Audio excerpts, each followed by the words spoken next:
Welcome to Looking at Legal Stuff. Today we have 5 hearings in a case with a man who's trying to get a protection order against one of his neighbors, who he claims accosted him in the street while driving his motorcycle to threaten his life over his so called speeding. The man claims that the defendant is well known in the neighborhood for his hostile and erratic behavior, and he has been harassing the man and his family, as well as a bunch of other neighbors, for a long time. The defendant responds to these accusations by going on long rants about how everyone is lying and how everything they are doing is affecting his health, and he claims that this lawsuit is literally killing him. He goes on and on with long sob stories that get more dramatic every time he retells them. What does the judge think of his ranting? Let's find out. Zoom, Mr. Blacksmith. Yes, Your Honor, I'm here. Okay, so this is case 23-311. And let me look. Last I looked, we did not have service on Mr. Burnham. Were you able to get him notice of today's date? No, Your Honor, when the sheriff has been coming around, he's been hiding in his house. So I'm going to have to hire a separate firm, I guess, to get him served. But he's aware that he's aware that the sheriff is trying to serve him. Okay, so I have to obviously have it to a legal standard. So you're asking for a continuance? I'm not sure what to ask for, Your Honor. This is the first time I've done this. Do you want the order to continue, or do you want to give up on the order? Oh, no, I'd like the order to continue. Okay, that means you're asking for a continuance so that you have more time to serve Mr. Burnham and have a full hearing on whether this order should go beyond that hearing. So the order that was issued will remain for now until the end of that next hearing, and we're going to set that date today, right? Or not? Okay, October 23rd. We don't have to set everything in 2 weeks, so let's not ball up every single, because these have already met their 14 days. And this week, we're going to be setting to this. The 23rd. The 23rd. Okay, so let's keep a sharp eye on stuff so we don't do this to the No, the next. 30th is wide open. Okay, so the 23rd, we have how many? We only have one scheduled. Okay, So whatever. but this week we'll go there. And the 30th, we only have a few. Or it's We don't have it. Really? Great. No, we have one. Okay, thought I said something there. All right, so Mr. Blacksmith, we're looking at the 23rd of the 30th. Now, the 23rd is 2 weeks. I don't know if that's enough time for you or not. The 30th is 3. Do you have a choice, or should I just pick it? As soon as I can get a date established as possible, because some more developments have occurred. I got to file some more evidence. Morning, you'll be back. You can appear by Zoom and you'll work on those 2 weeks getting things served. Can you do it? You got it all? Yeah, This might- everything. I just don't have time to fill them out right now. That's fine. All right, so Mr. Blacksmith, then we will see you on October 23rd and you work on service. And that's it for today. Thank you, Your Honor. And Mr. Burnham, if you could come on up and have a seat. And Mr. Blacksmith. I'm here, Your Honor. All right, Mr. Blacksmith by Zoom, Mr. Burnham. Let me get my information here. Taking up case 23-311. This is a petition and a temporary order that was a petition that was filed by Mr. Blacksmith. A temporary protection order was issued. And I see, Mr. Burnham, that you were served on the 10th of October. Is that, you've got all that information? Yes, ma'am. Okay, let me put you both under oath. First, Mr. Blacksmith, you raise your right hand with me. Swear to tell the truth, the whole truth, and nothing but the truth. Do. All right, Mr. Burnham, raise your right hand. Swear to tell the truth, the whole truth, and nothing but the truth. Yes, ma'am. All right, This is a witness of mine, Your Honor. okay. And She saw what happened. well, we'll get there. I Okay. understand. All right, so Mr. Blacksmith, you're still asking for this order? Yes, Your Honor. And Mr. Burnham, you don't want this order? I didn't do nothing. Okay, so that means you don't want the court to No. issue an order of protection. Okay, just always checking. Now, I've reviewed lots of information here. And I see that Mr. Burnham has complied with the court order on surrendering firearms. And thank you for doing that. Can I ask why I had to surrender him? Because the court ordered it with a basis on the petition that there was a firearm involvement. We'll get into that. So, Mr. Blacksmith, are you prepared to go forward today? Yes, Your Honor. All right. And Mr. Vernum, are you prepared to defend against this today? Yes, Your Honor. Okay. And you've got a witness, and your witness's name is? Yes, ma'am. And I have 2 written statements from neighbors that saw the whole Okay. thing that happened on June 22nd. All right. Why don't you hand those up? Are those your only copies? Yes, ma'am. All right. So And she saw it too, but she doesn't I'm write. still trying to figure out her name. Why don't you tell me Rachel. your Rachel Rachel who? Rachel who? Vaughn. Vaughn, Vaughh. She was 50 feet Just slow behind me. down. I'm not asking questions. Okay, I'm I'm just sorry. I'm sorry. clarifying, trying to keep control here. Yes, ma'am. So I have statements here. We're gonna make could copy those so we can give those. We're gonna give the originals back to you, Mr. Vernum. So I have a copy for today. Now, Mr. Blacksmith hasn't had a chance to see these.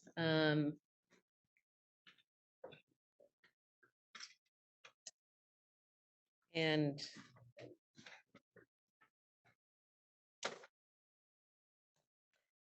so this is my concern, Mr. Blacksmith.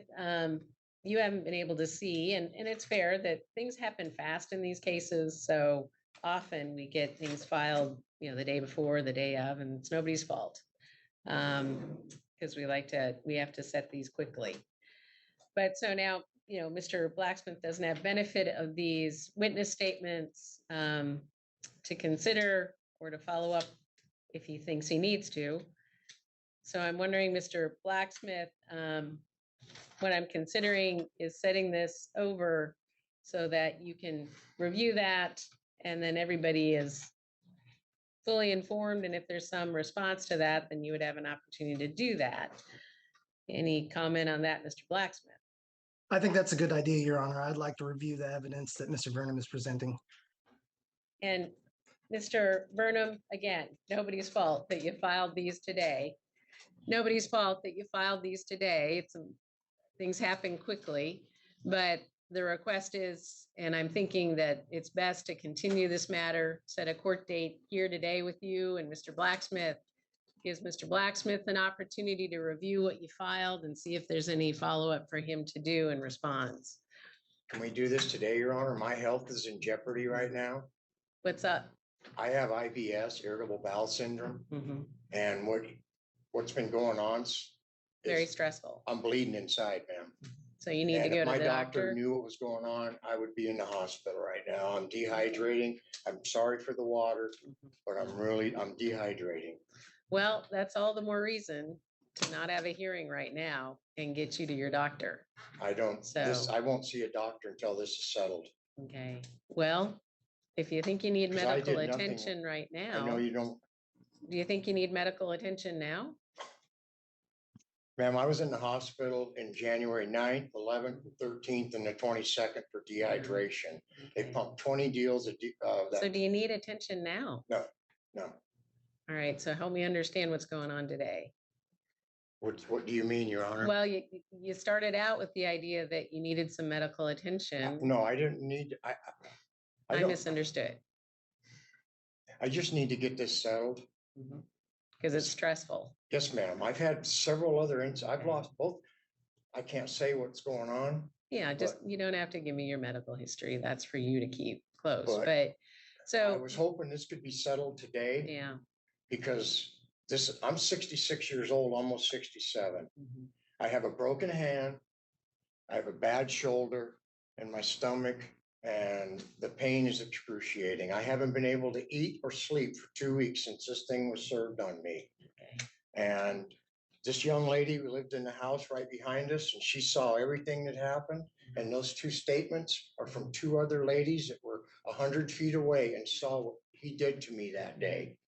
And if this, So, right, and I appreciate that you want to get this done, and I'm sure Mr. Blacksmith would like to get this done too, and frankly, court doesn't like to continue things, but as I said, these things happen fast and information comes in both sides. If he had filed information that you needed time to look at and follow up on, I would be granting that. And so I am going to continue the case and we're going to talk about a court date. As soon as possible. November 6th would be our first date that we could set. And that's, you need a calendar. It's also a Monday. It's 2 weeks from today. Mr. Blacksmith, November 6th. Ma'am. You're good for that? Yes, ma'am. All right, Mr. Vernum, November 6th.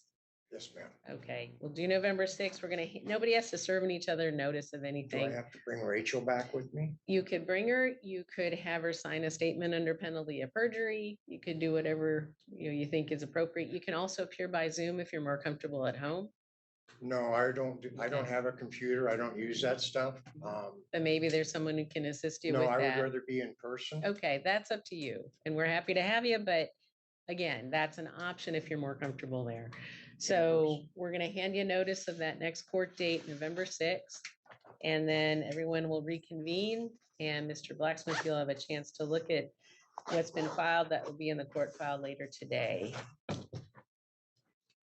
Let me just write this up and then we'll get everyone on their way. And will we have to sit here for a couple hours? This is very painful to me sitting here. I'm not trying to No, I complain. understand. And if we can, I'll try and make a docket entry to kind of get to this to the top. It would generally rise up there because it's an older case. But we'll make a note of that. Yes, ma'am. Thank you. Sure. There we go. We're just gonna get you a copy of this. That sets the date. And again, Mr. Blacksmith, that will all be in the court file as well later today for you. And if there's any difficulty, feel free to contact the clerks. So, Mr. Vernum, would you benefit by having a hearing device? We can do that. Looks like it. Would you like a hearing device at the next hearing? I have a problem with ringing in my ears. I've been on some medication and it was working until this incident happened and now it's all. Well, let's try it. The next hearing, we'll bring in a headset No, with I an can't wear amplifying that mic. stuff, ma'am. Yeah, it Your makes it Honor. worse. Number 1 on the calendar. It's case number 23-000311. Eric L. Blacksmith and Michael Vernum. Mr. Vernum, step up to this table, please. Remain standing. Raise your right hand. Mr. Blacksmith, raise your right hand, please. Ms. Blacksmith, do you anticipate testifying in this case?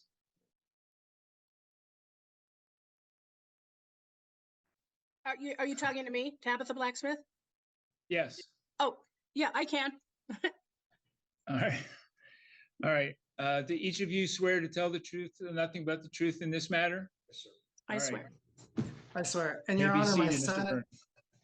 Your Honor, my son is here as a witness today too. All right.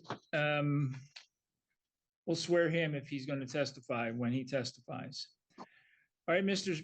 Blacksmith, you're the moving party here, so you have the floor to start. Tell me what you want to tell me.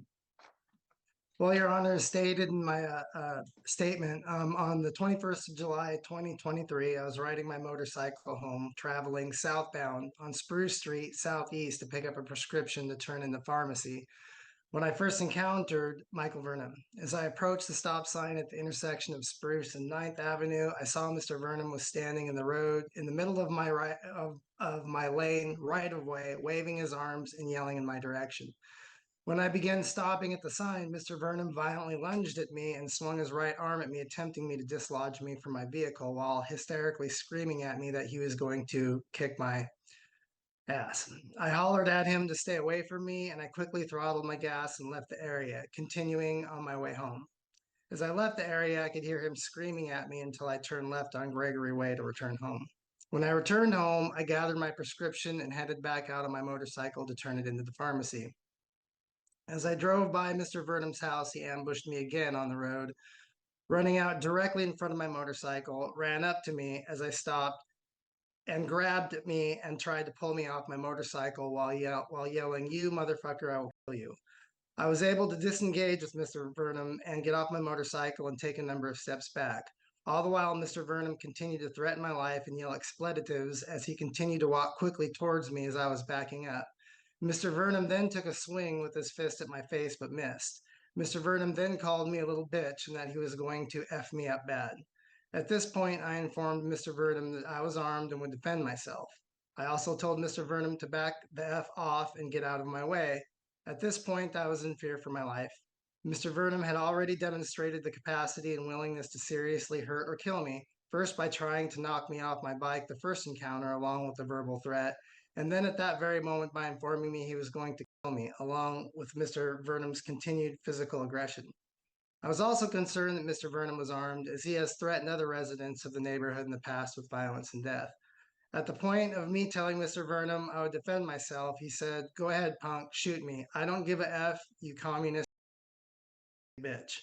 I will go get my 44 Magnum and shoot you in the F head." Mr. Vernon then dashed forward, stuck his chest out, and tried to body check me. Mr. Vernon hit me hard enough with his body to push me back one step. At that point, I had to physically push Mr. Vernon off with my left hand while guarding my firearm side, as I believed his intent was to grab my firearm. As I pushed him off, I yelled loudly at him to get the F off me and back off. I'm not playing around with you. Get your psychotic ass out of my way and don't touch me again. I believe that my defense was strong enough to deter Mr. Vernon from further violence, as he stayed where he had stumbled back when I had shoved him off me. At no time did I present, touch, or display my sidearm. I did not threaten to shoot him. I simply told him I would defend myself. Mr. Vernon continued to block my egress from the neighborhood for a number of minutes, yelling about how he was going to kick my ass. I just needed to disarm myself first. Mr. Vernon again threatened to shoot me with his 44 Magnum. Mr. Vernon also continued calling me homophobic and racist names, to include communist, shitskin. I informed him I was 100% rated disabled veteran who had served with distinction during the end of the Cold War and Desert Storm in the Armor Corps. I tried to calm the situation down by empathizing with his service in the Marine Corps, and that we probably had more in common than he thought. Mr. Vernon replied that I don't give a G-damn fuck. I am a G-damn Marine, and if you don't slow down, I will fucking end you. At this point, I said, "Just get the F out of my way. I don't care what you think anymore. I was driving down the road and you ambushed me. You are not the sheriff and you have no authority to stop or confront me because you claimed I was speeding. You have assaulted me, illegally detained me, and threatened my life. Get out of my way or I will call the sheriff." Mr. Vernon said, "F you, I will call him." I replied, "Fine, just get out of my way and do that." I then got back on my bike and asked Mr. Vernon, "Are you just going to stand in front of me running your mouth, holding up traffic, or are you going to finally get out of my way?" I then pulled my cell phone off the dash holder of my motorcycle and said, "I'm dialing 911 now for you." Mr. Vernon replied, "F you, you bastard. I'm getting your license plate." As he stepped around the back of my vehicle, I started my bike up and quickly left the area, while Mr. Vernon shouted, "I know where you live and you had better watch your back." I went down to the pharmacy, dialed 911, and returned home to wait for the Thurston County Sheriff.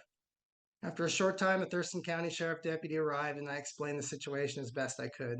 But I was still very shaken at the time and had not included all the pertinent info. The deputy informed me that he had spoken to Mr. Vernon and had corroborated everything I had told the deputy. Mr. Vernon also informed the deputy that he had overreacted and he would like to apologize and that he did not want to have any trouble with me. I consulted with the deputy on whether to accept the apology or press charges and ask him if I broke any laws. The deputy informed me that I had not and that it was my choice. The deputy did not want to encourage me either way. I decided that since I was not physically injured and that Mr. Vernon was willing to apologize, I would try to take the high road to make peace, especially considering Mr. Vernon's unfortunate past. The deputy followed me to Mr. Vernon's house, where Mr. Vernon immediately stepped forward and held out his hand to shake mine, while saying to me that he had overreacted and that he was sorry for what he did. After exchanging a bit of contentious small talk along with the deputy, telling Mr. Vernon that he had no authority to enforce any speed limit, Mr. Vernon started to get agitated, and the deputy called a halt to the conversation. The deputy asked Mr. Vernon if he was sincere with his apology and asked him if he was going to stop harassing me on the road. Mr. Vernon informed the deputy that only if you guys start doing your job, otherwise I'm not making any promises. Mr. Vernon again apologized and I left the area thinking the problem was solved. Approximately 1 week later, Mr. Vernon started yelling at me and began to flip me off when I drove by his house on my way to various errands that took me through that part of my neighborhood. I never at any time engaged with Mr. Vernon. I did not gesture, give verbal retort, or speed. In fact, most of the time I was in my Ford F-150, which is incapable of going past the speed limit in such a short distance, considering Mr. Vernon's house is the second one on the 9th Street from the turnoff for Marvin Road Southeast. The stretch of road that Mr. Vernon seems to feel the need to institute as form of law enforcement is long enough for 4 houses on each side. By the time any vehicle reaches a speed past the limit, the road ends both ways. As a deputy said during our conversation, it would be improbable to get to the claimed speeds that Mr. Vernon is accusing people of without losing control of the vehicle. The behavior continued along with Mr. Vernon riding his Harley Davidson past my house while gunning his engine and occasionally cruising by my house in his car. I was mostly unaware of these occurrences until my neighbor informed me of it later on. While I was concerned about the situation and how it was evolving, Mr. Vernon has every right to drive on the public road in front of my house. So I did not have a reason to complain to law enforcement, nor do I even care what people do on a public right of way. The situation dramatically escalated on September 22nd when I was accompanying a longtime friend and his family to their cars in my driveway, approximately midday. Mr. Vernon slowly drove by while I was conversing with my friends. Mr. Vernon drove by my house, flipping everyone off and calling everyone a bunch of hippies. Mr. Vernon had his hand out the window the whole time with his middle finger in the air while he continued to yell other unintelligible obscenities the whole time. Mr. Vernon then drove approximately 2 houses down, turned around in the middle of the road, and drove by again while repeating the same behavior.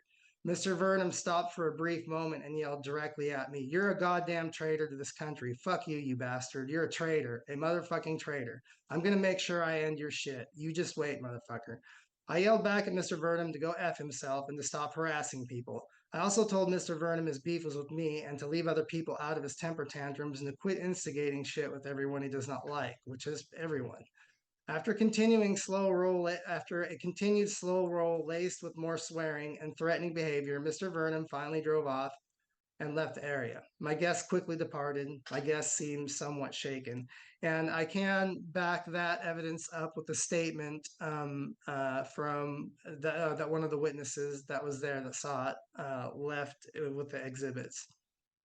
Later that afternoon on the 22nd of September, I had just arrived home after Bible study at approximately 17:30 hours.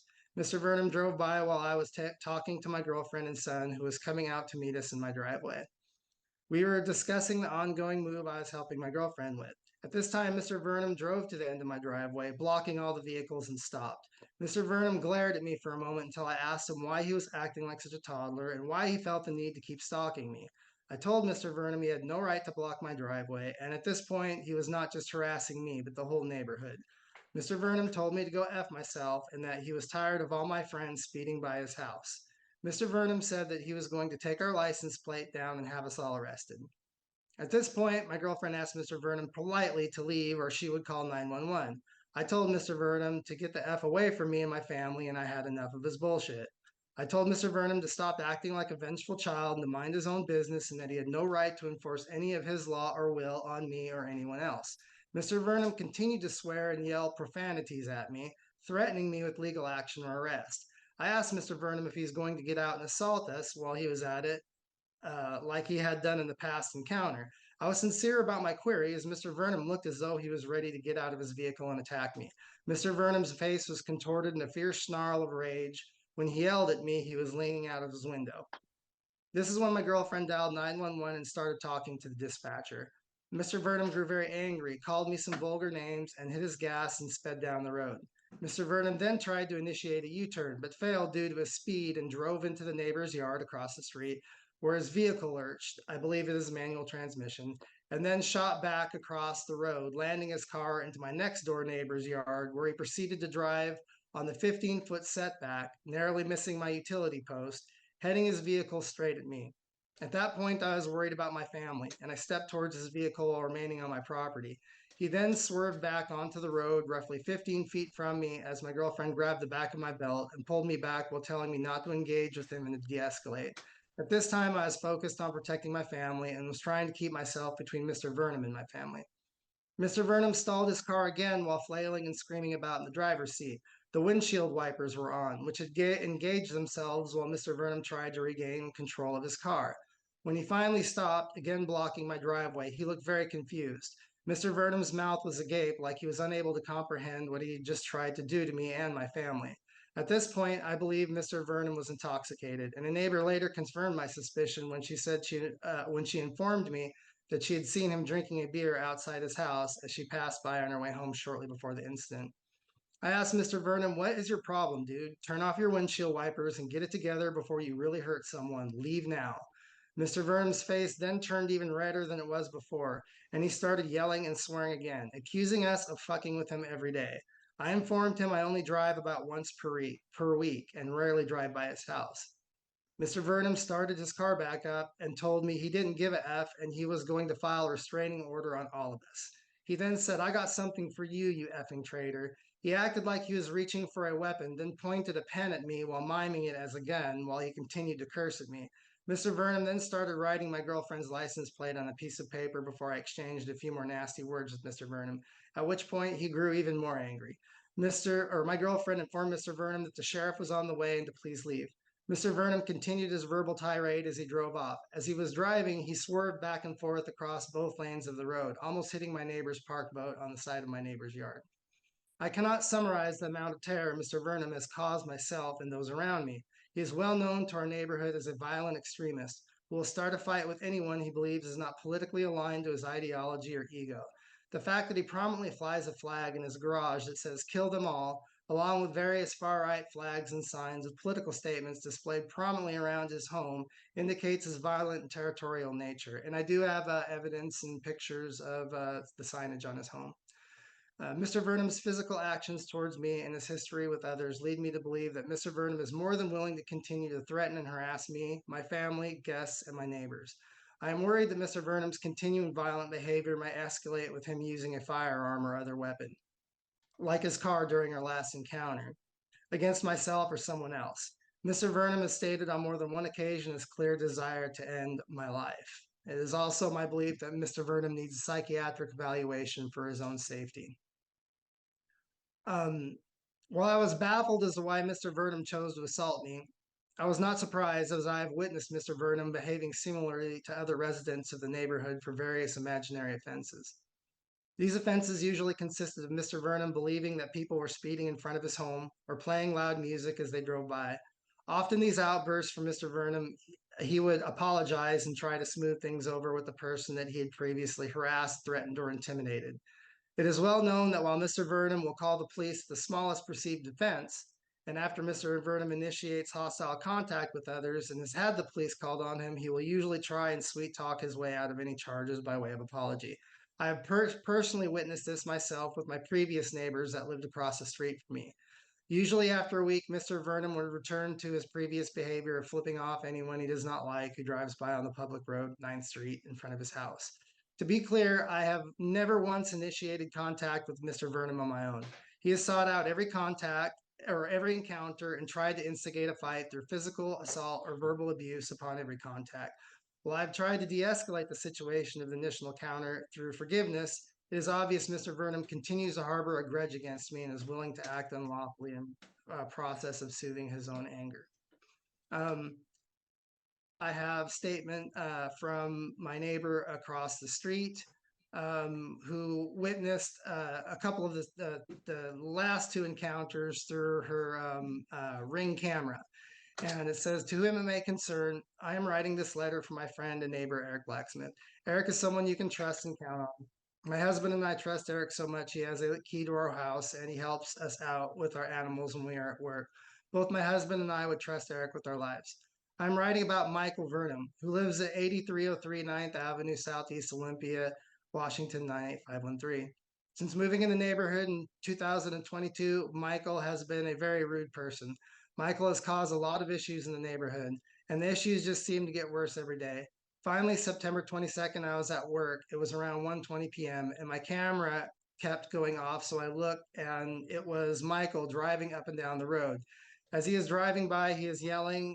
He then drives off very fast. Then around 5 p.m., the camera starts going off again, and I look, and it is Michael again. This time he is driving slow and stops in front of Eric's house and starts taking pictures and yelling at Eric. After this, drives off very recklessly.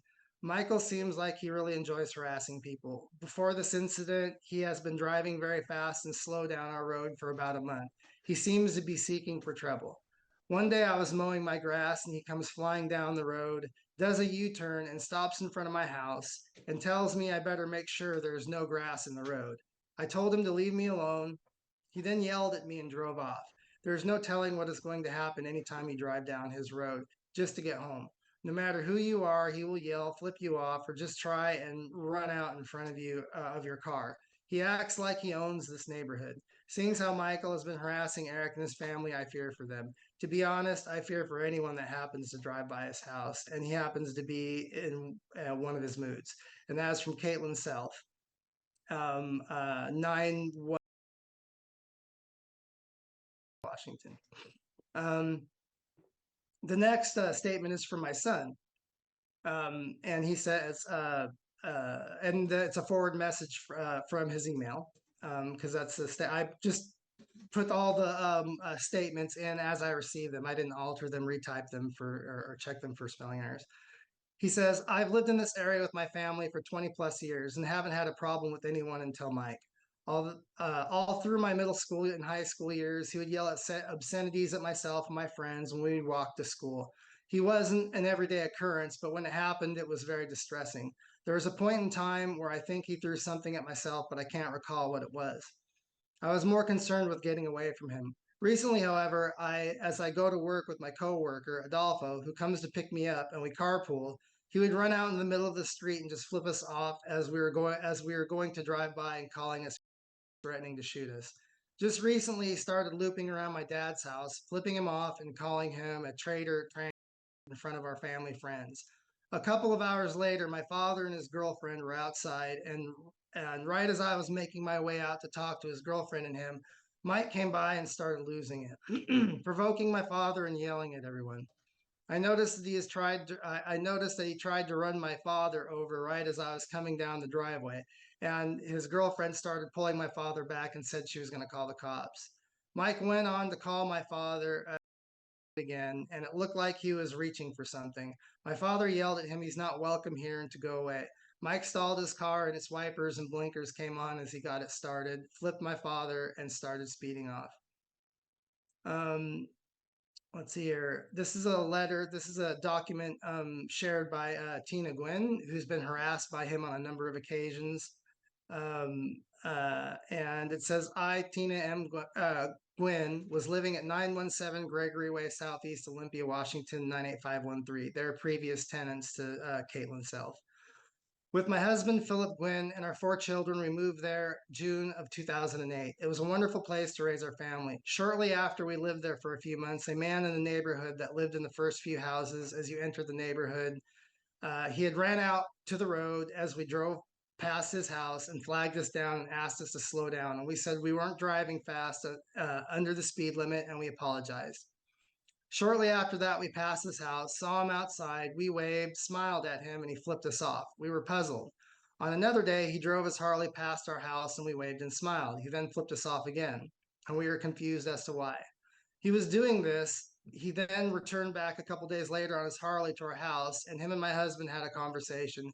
He said that he was sorry for being unkind to us and our children. He said he can see that the kids in the neighborhood was at our house, and he said, my husband was a good man. They then seemed to become friends, and he then offered to make our daughter's hope chest as a peace offering. But again, the flipping off started occurring again. He'd drive by our house, either in his truck or on his Harley, yelling cuss words and flipping us all off, and there were children present at the time always. This went on for weeks, months, even years. He harassed us, our friends, anyone he thought and knew that we were friends with. He called the police on us time again. Came at me calling me a low-life piece of shit. I don't belong in that neighborhood. I'm a transient drug dealer.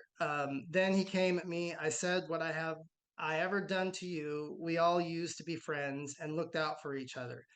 Then as he was saying all this mean stuff to me, I was crying. I said to him, I'm a good person. I'm not a transient or a drug dealer. I have a great job that pays well. And then my husband heard the shouting and came out to see what was going on.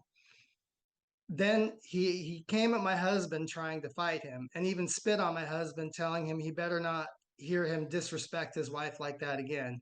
And he didn't want to fight because he would hurt him pretty bad. So this man called 911 again, but he was the one who started the conflict with us. There has been and still continues to do so when my husband passed away on the 27th of September 27th, 2020. He was out in front of the yard cheering and lighting out fireworks, yelling, "Woohoo, the bastard is dead." I had started working for a friend of mine that lives across the street from him, and he flipped me off as I drove past him to my place of employment. I returned the gesture as I flipped him back off. As I was getting out of my car, he had drove his truck over there to cuss and yell at me. He told me I don't belong there and I need to watch my back at this point. Pretty much all the neighbors had heard and witnessed this, and I smiled and told him to F off and have a nice day. He continued to work as we did any yard work outside. He'd be outside staring us down. He has bullied me and my family and friends to the point he's so unhinged, and he goes out of his way to start conflict. He has threatened to fight or even kill us. And so those are those statements, and I have some more statements here. All right, well, let's hold on here. Let's get some other live testimony here. Let's go with Tabitha Blacksmith. Would you come on the sound here? Tell us what your relationship is to Eric Blacksmith. I'm Eric Blacksmith's wife. We live together at 90 Southeast. And I wasn't present for the first two incidents. I was at home working that day. My husband left and went to the pharmacy to pick up a script, and he rode his motorcycle. He doesn't do that very often. He hardly rides. He hardly goes anywhere. So I thought it would be good for him to get on the bike, get some fresh air, and go get his script. But he came back right away, and I was sort of surprised. I'm like, well, that was fast. But he had forgotten his script. He came back home to get it, and he said that Michael Vernon had tried to accost him on the road. And we're like, okay, well, that was weird. And he seemed a little bit upset, but not too upset to go back out. So he took his script, jumped back on his bike, and I think that took about 10 minutes, and he went back on the road. He told me later when he came home that on his way back to drop off the prescription at the pharmacy, that's when the second incident happened where Michael Vernon got physical with him. And he was really shaken up when he got home from that. But he related to me that Mr. Vernon blocked his path, tried to pull him off the bike. Eric did get All off right, the Ms. bike. Blacksmith. It's all, I know, What I want to hear from you is what you saw and observed from Eric Blacksmith. Yeah, Okay, okay, not what he okay. told you happened. Okay, that's right. So a little bit later, after he got home from his prescription, he told me he had called 911, and the deputy sheriff came out to our house. And I went out there to hear what was going on. So I got to hear part of that conversation. And the policeman said he had talked to Mr. Vernon, that Mr. Vernon admitted that the incident happened the way it was described, and that he was sorry. And that, and Eric and I talked about it, and we thought, well, you know, the good thing to do would be to let him apologize, right? So Eric went down there with the deputy sheriff to Michael's house and apparently got an apology. And Eric came home, and we thought it was over, but it wasn't. And then in September, I was leaving for an appointment, and my husband was out visiting at the end of the yard with some friends of ours that had been over to visit him, and they were out at the end of the driveway, and they said Michael Vernon had just come by and was flipping everybody off and yelling and stuff like that. And I was late for an appointment, so I left right after that, and I wasn't home for the fourth incident that occurred later that day, where he drove back by again. So, but I can Okay. tell you that my husband rarely drives, that this has really impacted him, and he's been anxious. He hasn't been eating. He hasn't been sleeping. He's lost 15 pounds. This has really been hard for him because he didn't do anything. He just drove. We have to drive by Michael's house to get out to Martin Way, to go anywhere. And every time you drive by his house, you have PTSD that he's going to do something. So I don't know what the solution is, but it's gotten personal when the person blocks you in the road and then later on comes into your neighborhood to start trouble with you. It's gone beyond being on the public road. He's now coming over to our house. So I encourage my husband to file a protection order. All right, thank you, Ms. Blacksmith. I appreciate that. Thank you. Mr. Blacksmith, do you have any other live witnesses to testify today? I do, Your Honor. My son, Tory Blacksmith. Is he going to say something different than what was in his statement?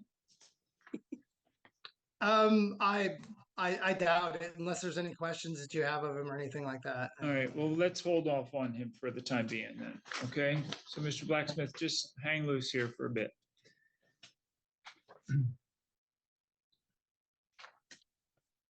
All right, so Mr. Burnham, we go to you. Yes, sir. I don't go into that part of the neighborhood. The last time I was in it was the first week of June when my friend died that lives 2 houses behind him. She was trying to save her dead husband's stuff in a garage and she died from a heart attack. I haven't been back in that end of the neighborhood since late 7 after my motorcycle wreck and my best friend died and his wife moved out. I had a lot of friends that lived back in there. 10 of them are dead now. They were older people. I've known them since 79 and 80. On June 22nd, about 10:05, I'm out pruning my azaleas and I hear this ruckus coming up from the back of the neighborhood. This guy comes around off Gregory onto Ninth Ave and he flies by my house doing probably 50 miles an hour. I yelled at him and I went like this, slow down. He went out onto Marvin, came up to 8th Street, which is about 400 yards or so from 9th. And I could hear him coming off 8th Street and coming up Spruce Street. It takes me 35 to 36 seconds in my little Honda Civic to make that at 25 miles an hour, Your Honor. He did it in 14 seconds. I got up again and he come down the road on the opposite side of the stop sign and was going to just blow through the road. And I tried getting him to stop and he was going to run me over and I jumped out of the way. He was doing 60 miles an hour when he came up to that. He went back down to, I guess, where his house is and came back and he was flying. And I got out in the road to stop him. We needed to talk. And all I did was try to stop him. Now, I want you to understand, Your Honor, I have a broken hand here. It's deformed. I have a steel plate in it. I couldn't key. The only way I can key is I put this pencil. I just retired from the Department of Revenue at 26 years. I could only key like this. This arm is gone. I can't do anything with it. I could never hit anybody with it. I can't grab, I can't shoot a gun. I can't even use my jigsaw in it anymore. I am defenseless. This guy, he got off his bike, he jumped off of it. He called me, oh, you're the Trump freak. Because I have Trump signs. I have all kinds of signs on my garage, Your Honor. I believe in the First Amendment. None of them are rude. They're Harley signs. One is established 1776, United States of America. Another one is my daughter who was murdered in my neighborhood 23 years ago, 175 yards from my house. It says shoplifters will be beaten to a mere bloody pulp. It's just a sign, Your Honor. And then I have my Benjamin Franklin, don't tread on me sign. And then I have a Second Amendment sign for my dead military friends that used to live in my neighborhood. Well, anyway, while we were talking and he called me a Trump freak, I went, whoa. And I did say, you're a gender freak. I don't know why, I just said it. And I kept trying to tell him we need to talk. You can't drive like this through our neighborhood. And all of a sudden his right hand went down to his right hip and he had a gun on, I noticed. I threw my arms up in the air. This arm I can't put up in the air. It won't go much higher. But I threw him up like this and I had a shirt that was a no tuck and I said, I have nothing on me. And then he unstrapped the gun. I grabbed my arm and I ran for the house. I have IBS. I have a bowel infection and I crapped my pants out and I became dehydrated. I dialed the 911 and they came. And nobody would believe me. I kept trying to tell this deputy to go talk to my 2 neighbors that made just 2 statements. If I may take a drink, Your Honor. Now, I did say something to him to the effect when I saw him unlatch the gun, you just made my day. I wasn't thinking of Dirty Harry or Clint Eastwood. I had two neighbors standing behind me, and I didn't know that Rachel was standing behind him at the time. All I wanted him to do was slow down. The cops came, I was dehydrated. This infection dehydrates me real quick. It's killing me, my doctor says. I've been in the hospital for it once for 5 days, and I was in the urgent care in January for 4 days for it. My mother found me passed out. I don't do drugs. I don't drink. I haven't done drugs or drank since 78 and 74, Your Honor. Last time I drank a beer was April 21st of 78, and I haven't done drugs since before I went to Alaska crab fishing in 76. I don't do drugs for the pain in this shoulder, for my stomach. I fell 28 feet. I'm disabled by L&I. That's why I went to work for the state. I used to be a carpenter.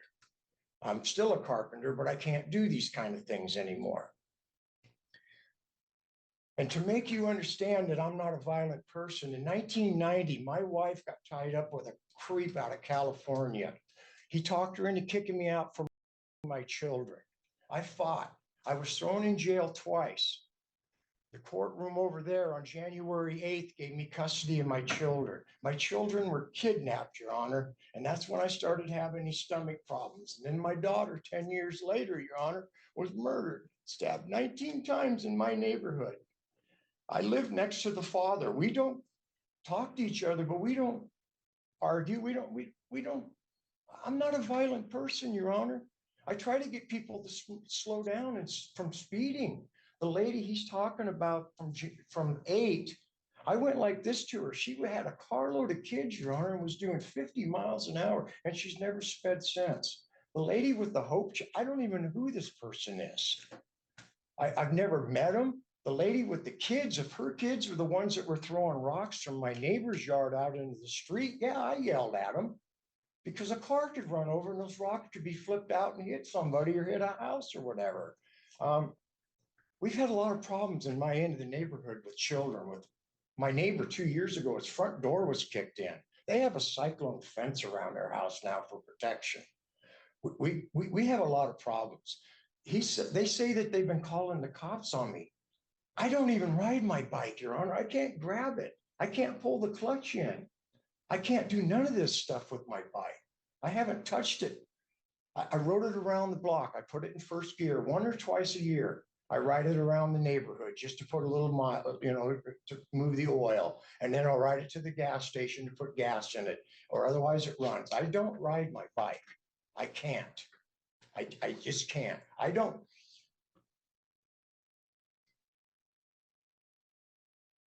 know why this guy's doing this to me. After what happened, I asked the deputy on June 22nd to please bring him down. I'd like to shake his hand and tell him that I want to be friends. 3 times he grabbed my hand and shook it. I thought it was over. A week later, he started driving by my house erratically in this F-150. I didn't do anything about it because I knew what he was trying to do. He was trying to get my goat because I had told the deputy that day, if he drives down our road fast like that again, I'm going to do this again. I've had 3 kids hit in front of my house in 44 years. The last one laid on my couch 20 years ago, waiting for the ambulance. I knew that boy. I knew his mother. I knew his grandparents. I knew both sets of grandparents, and I knew the father of that boy. It was quite disturbing to me to watch this kid bounce off a bumper and fly across the asphalt. It was very disturbing. And I've been trying to get people, I haven't done it much since then, since 8. I've been sick. I've lost my teeth because of my immune system. I can't yell at people, Your Honor. These things will come flying out. My son killed himself October 12th of 11 because of what happened to his sister and other things. I'm not a violent man. I take pride in my house. My house is one of the best looking houses in the neighborhood, and this young lady and her husband are catching up to me. And I don't drink. I don't drive. I just retired. It'll be 2 years at the end of January 31st. I sit in my house and I do nothing. I work on my property. I'm growing new lawn right now. He kept driving by my house. And then all of a sudden in August, my neighbor Sybil is over in my garage. I'm doing a project for her. And this little red car stops in front of my driveway. They start yelling, screaming. Sybil said they threw something in my driveway. I said, they're just some crazy idiots, ignore them. A couple weeks later, did it again on September 21st. This little red car stopped in front of my house again. I was just getting ready to get into my car. I didn't know who it was. So I followed it down in the neighborhood. At this time, 2 months after him and I had had an incident in front of my house, I didn't know where this guy lived. I hadn't gone back into the neighborhood to see. I didn't care. I don't sleep and eat this guy. That's not my way. And then I followed down there and I was going to write the license number down. And all of a sudden, this guy comes out flying from the house and he's grabbing his groin and he's acting like he's one of these gangbangers. And the first words, he said 5 words. He goes, "How are your dead kids 3 times to me?" And I started driving off. The reason I drove up on the lawn is because I grabbed one of my Walmart bags and I was throwing up in it. And I had to catch my teeth before they fell out. These things cost a lot of money. They're just glued in temporarily and they're pulled out every night. And I went home. And those were the first 2 times I've ever seen this guy. And the blinkers did come on. Yes, I couldn't get this arm up. My foot got stuck in between the clutch. I have 3 toes that I cut off in this foot back in '76 and they sewed them back on and my foot got stuck between the clutch and the brake pedal and it hurt. And I went home and the cops came and I was dehydrated again. And on October 7th, I saw where my Jewish brothers and sisters were being slaughtered in Israel. This flag that I fly for 33 years in my garage was from a Green Beret friend of mine who died in '88. I hung it out on Desert Storm and I hung it out on 9/11.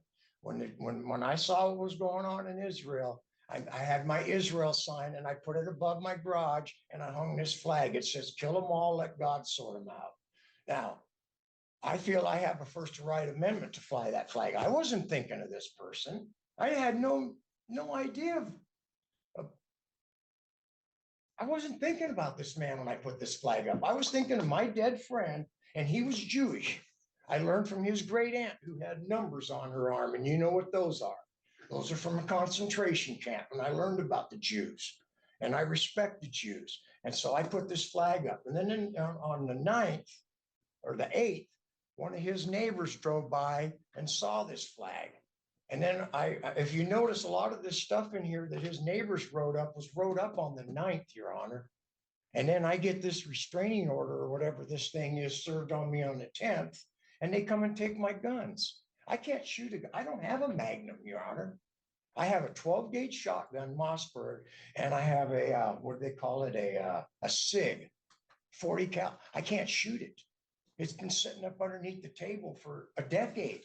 I can't shoot it, Your Honor. This hand will not, it will fall out of my hand. And I can't do anything with this arm. It took me 10 days to dig my septic tank up because I had to go out and just do a little. I'm still trying to bury it after a month. But this guy's lying, Your Honor, and I don't know why.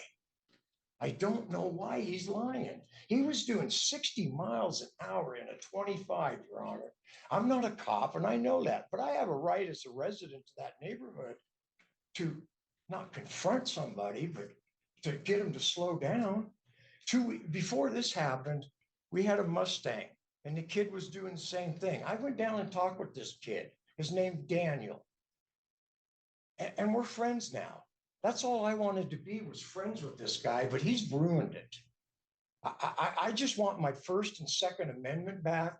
I don't want anything to do with this person. When I leave here today, I don't go to the left.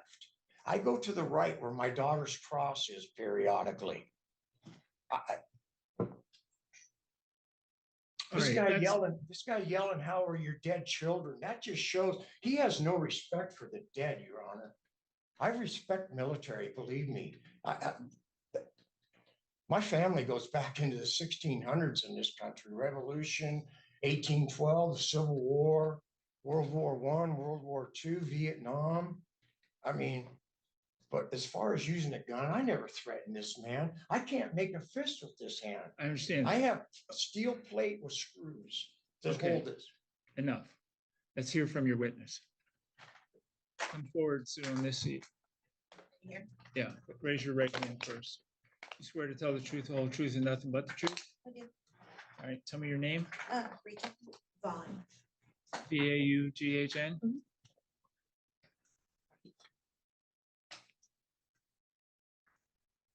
All right, Ms. Vaughn, what can you tell me about this? I guess there was two incidents the day that they're talking about, and I think I saw the second incident.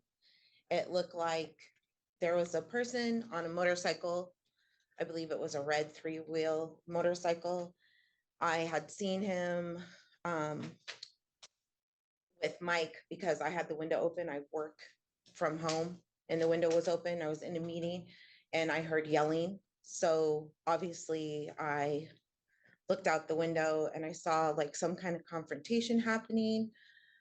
So I put myself on mute and walked over to see from a better angle what was going on. And I could see gentleman who was on the motorcycle and Mike like going back and forth, screaming at each other. So I shut my window and I thought, it looks like it might be a little, I don't know. I just saw them like, I never saw the person off of the motorcycle. I saw Mike and him conversing, kind of going back and forth. I saw Mike go like kind of put his hands up like this. They looked equally mad at each other. I walked out onto my porch at this point, and then I saw the person who was on the motorcycle it looked to me that he had a gun on his right hip, and that there was something latching the gun or something. It looked like they unlatched it and put their hand on the gun, and I was like, I'm out of here. So I walked back inside, pulled up my cell phone, and by the time I got back inside, the person on the motorcycle had left. So I was like, okay, I was still in a meeting. I had to get back into that meeting. And then later that day, I saw, I think it was a sheriff at Mike's house. So I assumed everything was cool. And then one day Mike came over and was like, you've known me for 40 plus years. Can you come talk? And I said, is this about the incident with the person on the motorcycle? He said yes. And I said, well, I saw it. He didn't know I'd seen it. So I said, okay. So I came. I know Mike because I grew up there. I bought the house from my parents. So I've been living there. I can attest that people can speed through there. There are 3 entrances to that neighborhood that you can get out. I understand it's probably easier for most people to go down past Mike's house, but there are other options. I'm not saying who's right or who's wrong. I'm just telling you what I saw. I will tell you that people speed through. I can't be specific with who speeds through, but it is a problem. There have been people who've been hit. I know Mike personally because I was best friends with his daughter who was killed. So that's how I know him. And that's all I have. And there's the other 2 statements by my other 2 neighbors too, Your Honor, who witnessed everything that was going on that day. Now, what happened to his house was wrong. I'll admit that. But there were words said, but there was no threat for me to threaten to kill him or anything like that. Like I said, when he used the words, "How are your dead children?" 3 times to me, my body just went limp. Okay. Let me ask Ms. Vaughn a couple questions. So what brought your attention to this incident in the street was the yelling that was going on? Yeah, because like I said, I was in an actual virtual meeting and I had to present something. So I was like, oh, I hear something. I thought maybe what it was music coming from someone's car because it's summer. So I thought, well, maybe it's just music or something. And then I was like, no. And I could just hear them screaming at each other, like back Okay. and forth. And how long had you been working at your desk there and with the window open and all that? All morning. I'd All been there morning, all okay. morning. Yeah. So since about 7:30 that day. Okay, and did you hear motorcycle racing up and down the street? Sometimes I hear motorcycles going back and forth. I had heard, I didn't read the full testimony, but I guess there was a second or No, I'm asking you, did you that morning hear a motorcycle racing up and down the street? I didn't hear a motorcycle racing up and down the All right, street. did you hear a motorcycle at all on the Yeah. street? I heard a motorcycle that day. Okay.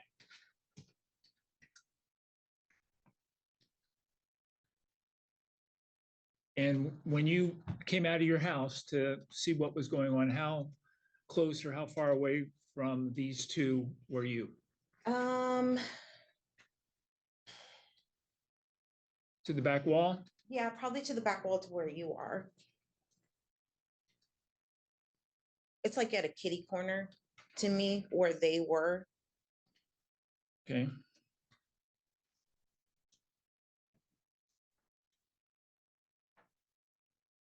But I just came out for a minute, and then when I saw it escalating, I just walked back inside because I didn't want to be a part of it. Once I saw there was a gun involved, he didn't like pull it out or anything. I just saw what looked like an unhit. I was like, I'm going back in, and I could hear them both yelling, so I could tell they were both mad.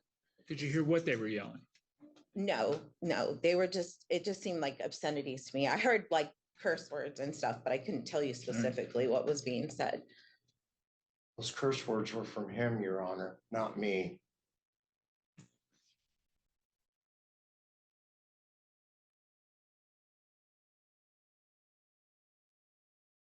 We were about 6 feet apart from each other, Your Honor. Okay, hold on. Let me ask you a couple questions here, and then I'll go back to Mr. Blacksmith.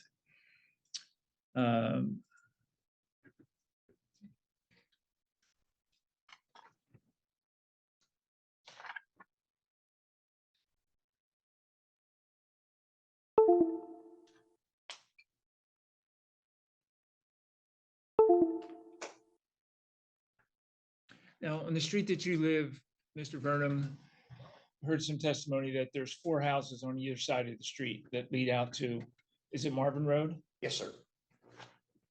Is that the extent of the street?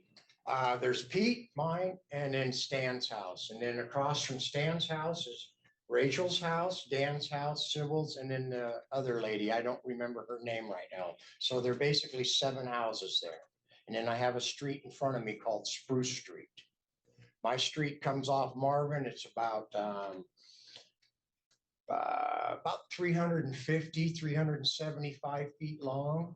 And then it wides into one section that goes Gregory where he lives, and then 9th Ave where it goes off into the other end of the neighborhood. So what part of that was he doing 50 or 60 miles an hour? He was doing 50 at least in front of my house. And then when he got onto Marvin Road, heading towards the mushroom farm, he got back on 8th, which is still part of our All right, development, just and was listen doing to- 60 plus on Spruce. just listen to the question and try to answer it, Yes, sir. okay? So how far from your house to Marvin Road? 75, 150, 200 feet. So he was doing 50 miles an hour, 200 feet from Marvin Road. Close to it, yeah. Did he stop at Marvin Road? He stopped. I don't know. I didn't pay attention whether he stopped at the stop sign there or just blew through it and pulled onto the road. He blew through the stop sign in front of my house on Spruce Street. So now the second time when he was doing 60 miles an hour, where was that? That was Spruce Street, right directly in front of my house, next to my neighbor that was watching and listening. She was out on the smoke break. I'm asking you. I'm not asking about your Okay. neighbor, okay? When he turned onto Marvin Road off in front of my street, he went down to 8th Street and turned on 8th Street and started. You're supposing this happened. You don't know. No, that for sure. I listened to it all happen. Even the neighbors did. He come flying down Spruce Street. One of my neighbors has to she puts an orange flag for her kids, but It takes 36 seconds. I've already drove this route with my vehicles to see how long it takes to do 25 miles an hour. And he did it in 14 seconds because I had my watch on and I was clocking it. I clocked him when he come out of Gregory Way on 9th. He did that in 7 seconds before he turned on Marvin Road. I've learned from this. We've had incidences like this. The sheriff's department told us 40 years ago to get license numbers and estimate the speed that they were going. And that's what I was trying to do. Okay, so let me ask you, you said you worked as a carpenter I did. prior to being injured. Any experience with estimating speeds of vehicles?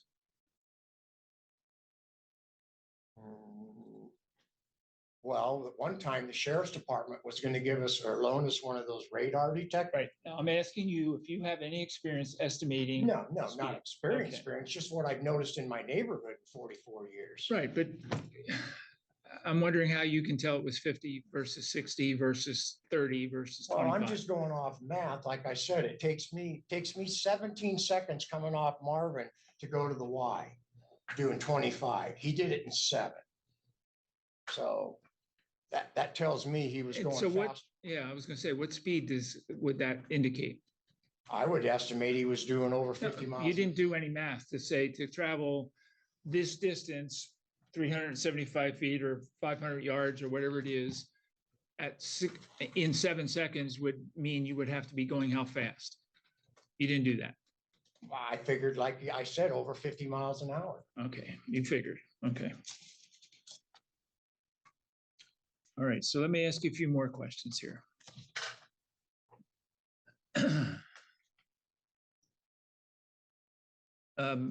Do we agree that there were 2 incidents then, two incidents in the street? No, there was just one.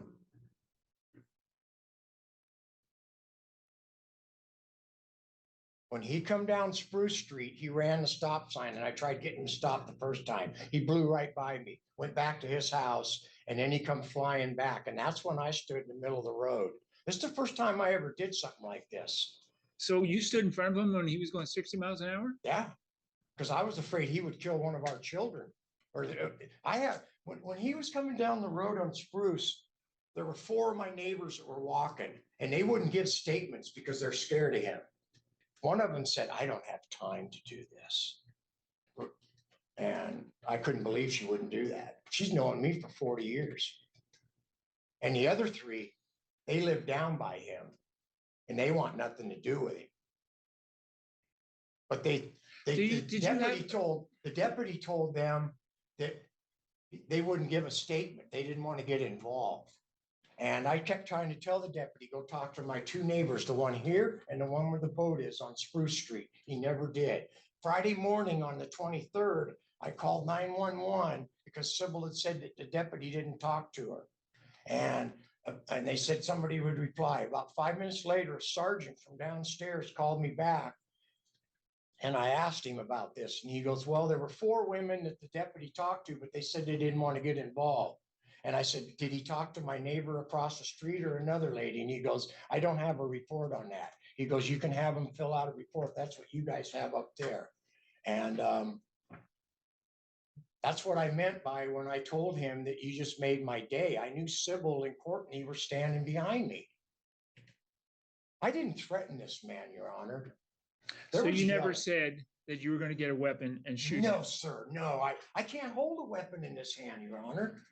I've been making stuff. I've been making Seahawk signs for everybody that I know. And I can't do that anymore because I can't hold the jigsaw. This arm won't work. Okay, I get that. Okay. You've testified to that multiple times. Okay, I'm I sorry. get that. I get how intense you are and how passionate you are about this. Was there any other traffic on the road when you had this incident? No, the only traffic that was on the road was my 4 neighbors are walking down the road and they walked by it just as he's taking off on his bike. And those After are the 4 neighbors that didn't want to get involved. They didn't want to get involved. Okay.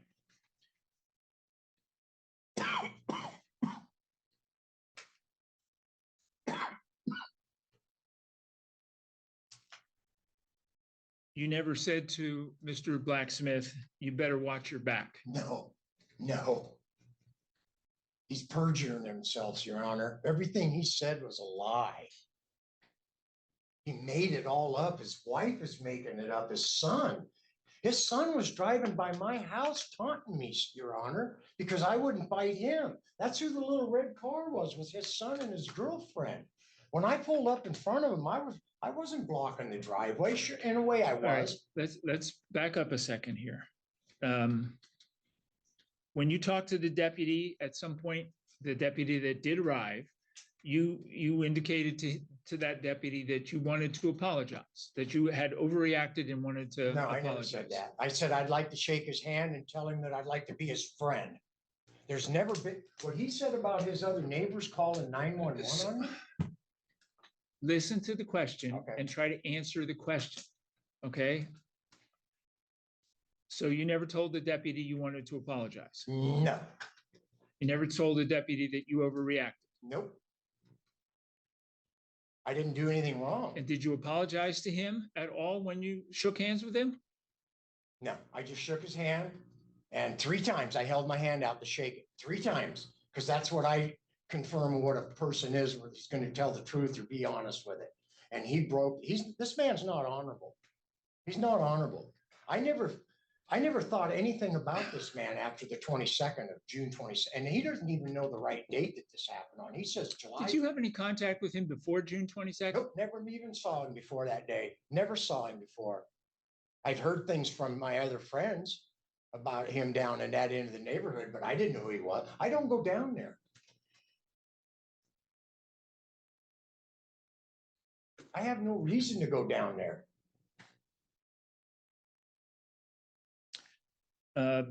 We agree that there was an incident at the driveway of his house, a contact. There were words said, and that's when he said, "How are your dead children?" 3 times. He was trying to get me to get out of the vehicle to do something, and I knew that. Did you ever tell him he was a traitor? A what? A traitor? No. See, I thought he was, I'm not a Marine. When he said he was military, I said, "Are you a Marine?" That's what I said. I'm not a Marine. I cut 3 toes off. I couldn't qualify. They had to sew them back on. But I'm not a Marine. I never threatened him. I never threatened to go get a gun. I don't have a Magnum. The guns that I had in my house, there's no shells in the house for those guns.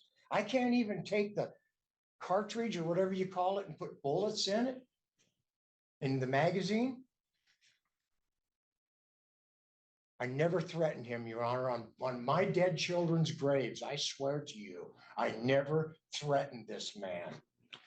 And we had heard a statement from Tina Gwynn, I think it was. Is she the drug addict lady? Is that Ex-drug what you're addict? calling her? I didn't know who she was, Your Honor. I didn't, that's what I read in here. When her and I stopped talking in 8. Did she give a statement that says, "I'm a drug addict and I'm making this statement for Mr. Blacksmith"?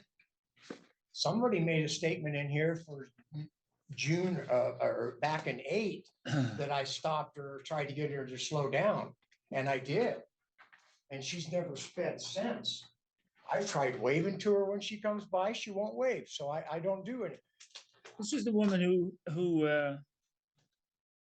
I think the testimony was that her husband died.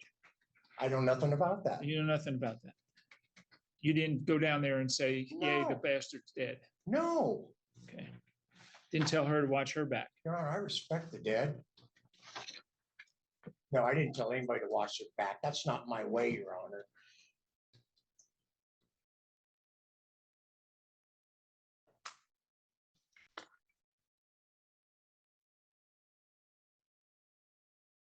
I can't physically threaten anybody, Your Honor. My body won't allow it.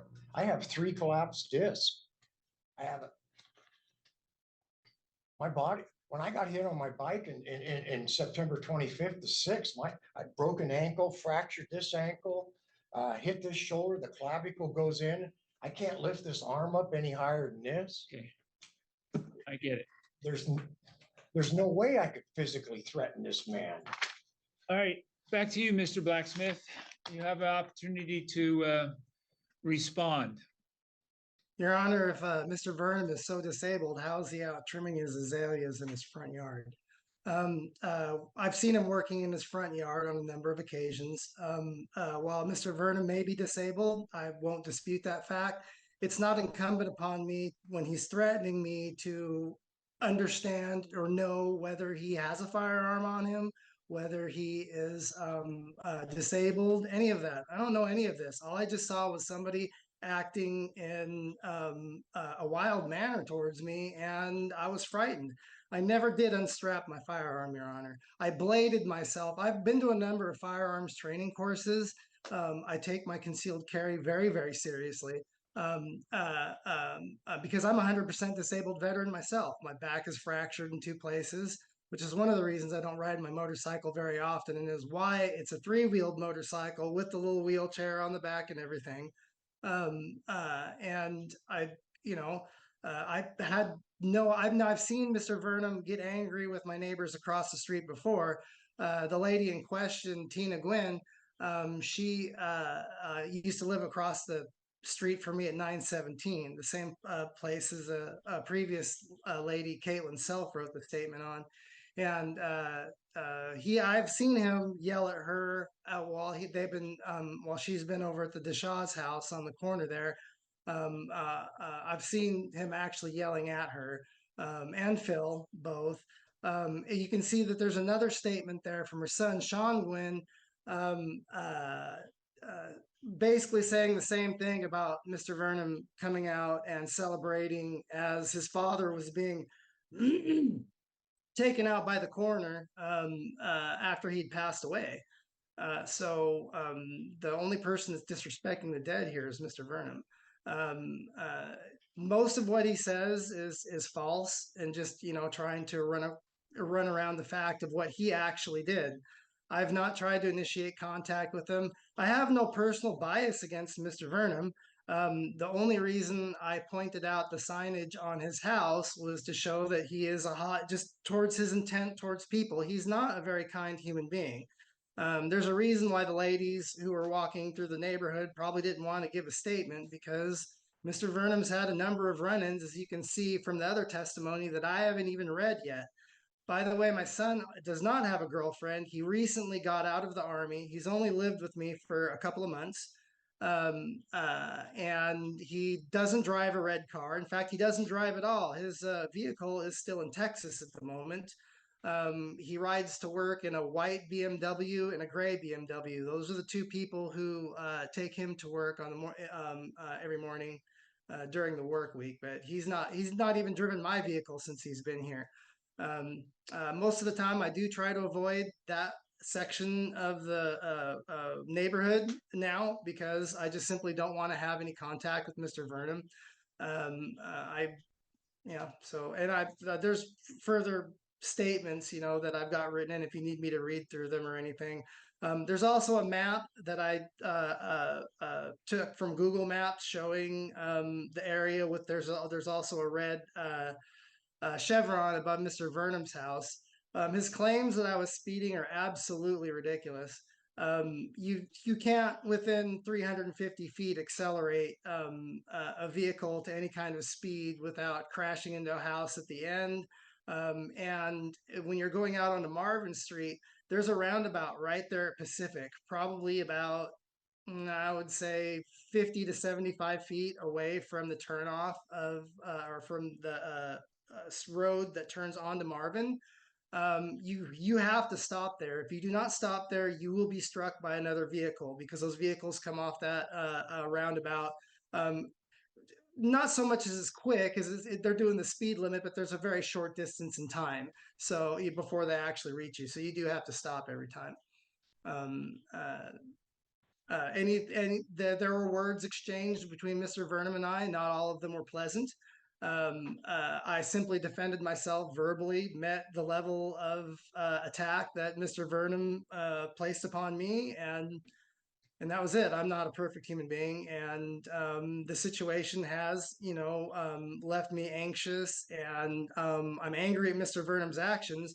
And while I'm sympathetic to his past and his current disabilities, that doesn't give him a right to continue to harass me or impede my travel on a public roadway. All right, stop for a moment. Ms. Vaughn, I'm sorry. I should have excused you. You don't have to sit here any longer. If you wish to leave, you may leave as well. Sorry. Mr. Blacksmith, I have to ask you this question. Did you ever say to Mr. Burnham, how are your dead kids? No, Your Honor, I did not. Did you know that he has children that are deceased? I knew he had one that was deceased, but I was unaware of the circumstances of it. So that's why I'd said it due to his unfortunate past in my testimony. But I was only it's only through hearsay.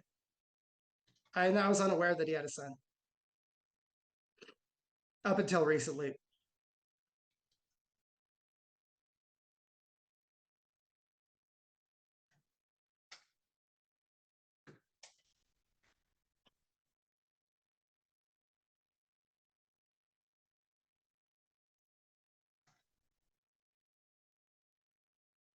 Can I say something? In a moment, Mr. Burnham.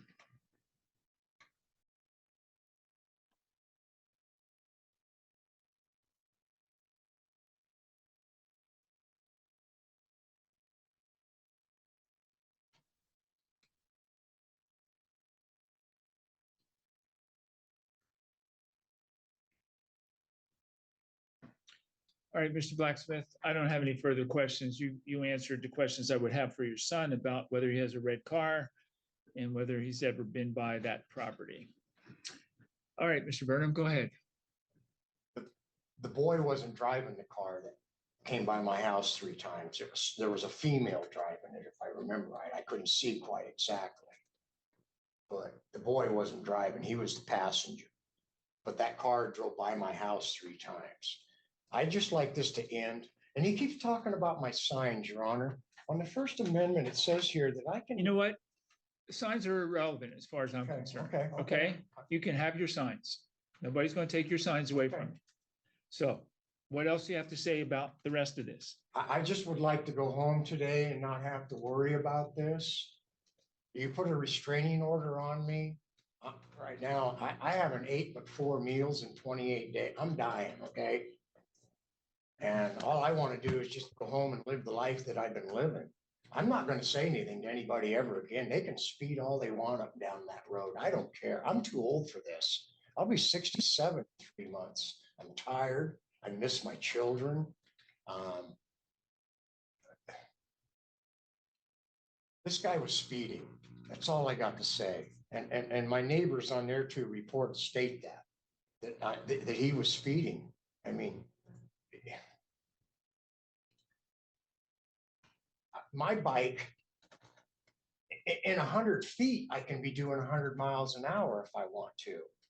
And he has the same type of motor on his 3-wheeler as my Harley does. But I don't drive fast through the neighborhood. Like I said, I've had 3 kids hit in front of my house. My son was hit in front of Nisqually in 92. I know what it's like to see that feeling. It hurts. I just want to go home when I leave here and just live the rest of my life and not have to worry about anything. I will never go in that end of the neighborhood again. That I promise you, Judge. But this guy is lying, and I don't understand why. I just want to get my Second Amendment back and go home. I would never threaten anybody. Nobody. I've had hundreds of military people move in my neighborhood over the 44 years, and this is the first one that I've never been able to talk to. I mean, All right. I'm ready to rule on this. Now, the requirement for a anti-harassment order to be entered, a protection order to be entered, is that I have to be persuaded by preponderance of the evidence that the incidents complained of occurred and that those incidents are sufficient under the statute for the issuance of an order. Preponderance of the evidence simply means more or less, okay? More than 50.1% versus 49.9% is all that it takes under these circumstances.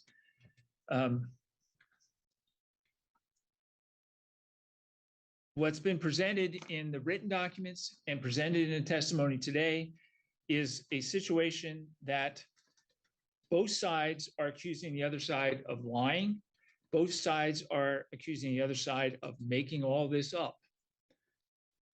We don't have any kind of truth meter that we can attach you to find out who is telling the truth and who isn't telling the truth. That's why we have live testimony, so the judge can get a feel for the reliability of the witness's testimony under the circumstances. If Mr. Blacksmith is to be believed under the circumstances, threats have been made to him that would reasonably cause concern on his part. He has indicated that he was told on multiple occasions that you would get a weapon and shoot him.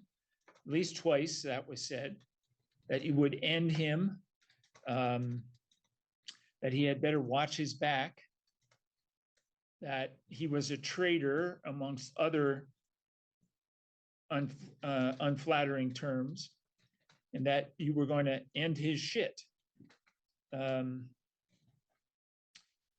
If Mr. Burnham is to be believed, the threats were made to him by Mr. Blacksmith. And in fact, Mr. Blacksmith was armed. He has a concealed weapons permit. He was armed at the time. Did not display his weapon or brandish his weapon, meaning point it at you or hold it or show it to you. No one is arguing that that's the case. We've had testimony about the speed of the motorcycle. Mr. Burnham has testified to how much time it would take to go a certain distance and what the speed would have to be under those circumstances, although it's not done to any kind of mathematical certainty. He's also testified he doesn't have any experience in estimating speed. That's why police officers have radar guns or LiDAR guns in their vehicles in order to give a clear reading of what the speed is. There's the question of how much distance there is on the street that this is alleged to have occurred and what the speed could be in terms of getting the vehicle to stop in time at Marvin Road. There's been testimony by Mr. Burnham. He just testified that his motorcycle could get up to 100 miles an hour and 100 feet. I don't think that's possible from my limited experience in doing work of this kind, trying to estimate things like that using mathematical computations.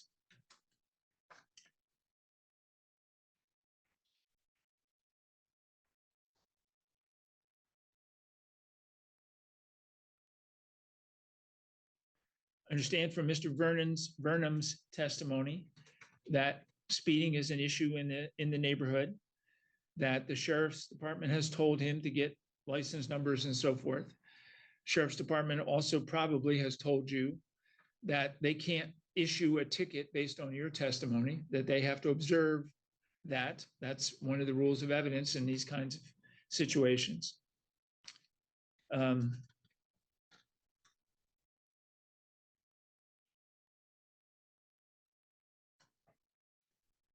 I realize that this is a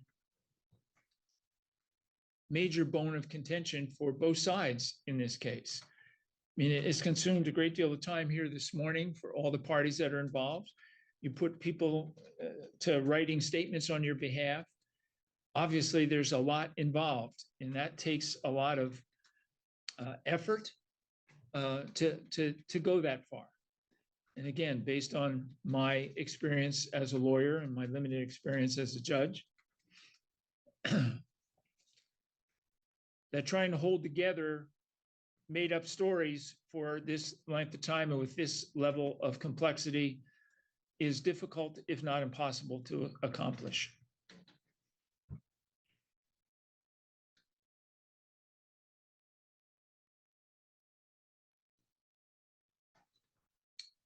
Now, having said all of those things, I've indicated that I think there is sufficient evidence, a preponderance of the evidence indicates that two confrontations occurred as opposed to one. Ms. Vaughn indicates that she heard one confrontation in the street. She testified that she was working at that window for the whole morning and did not hear a motorcycle racing up and down the street. To be going 50, 60 miles an hour on the two occasions in that limited distance, it would seem like she would have heard that. She did hear yelling. She did see a confrontation in the street. She did see, as Mr. Blacksmith indicated, that he did put his hand down to where his weapon was located, but that he did not display it or brandish it in any way.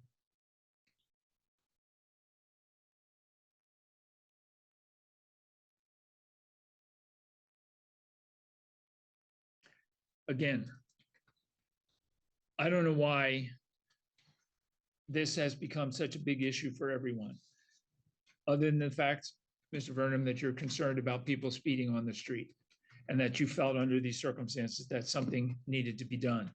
The circumstances as you saw them. But as the deputy told you, it's not your job to police the street. It's the sheriff's department or the police department's job to do that. You put yourself at risk by doing that. I asked you that question. You say he was going 60 miles an hour and you walked out in front of him? I think most would agree that that was probably a foolish move on your part. I didn't. He wasn't doing 60 when I walked out in front of him. Be that as it may.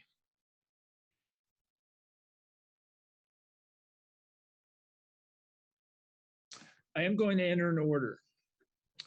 And that order will prevent you, Mr. Burnham, from having any contact with Mr. Blacksmith. And you're